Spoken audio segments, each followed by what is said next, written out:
பளபளக்கிற பளபளக்கிற பப்பாளி பழமே, தத்தளாங்கு தளதளாங்கு தக்காளி பழமே. பளபளக்கிற பளபளக்கிற பப்பாளி பழமே, தத்தளாங்கு தளதளாங்கு தக்காளி பழமே. நம்ம கணக்கு வாத்தியாரு என கழுத்து அறுக்கிறாரு, அந்த சயின்ஸ் வாத்தியாரு ஒரு சவால் விட்டா பாரு. அட உருப்படியா படிச்சு இங்க தேர்ந்தவங்க யாரு?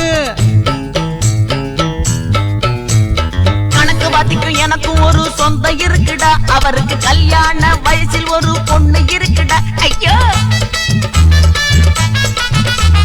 கணக்கு வாத்திக்கும் எனக்கும் ஒரு சொந்த இருக்குடா, அவருக்கு கல்யாண வயசில் ஒரு பொண்ணு இருக்குடா. அவரை பத்தி சொன்னா மட்டும் பல்ல உடப்பண்டா, அடே அவரை பத்தி சொன்னா மட்டும் பல்ல உடப்பண்டா. அந்த மனஜா ஒரு தினிசா என சைட் அடிக்கும் கண்ணாடிடா. பளபளக்கிற பளபளக்கிற பப்பாளி பழமே, தத்தளாங்கு தளதளாங்கு தக்காளி பழமே.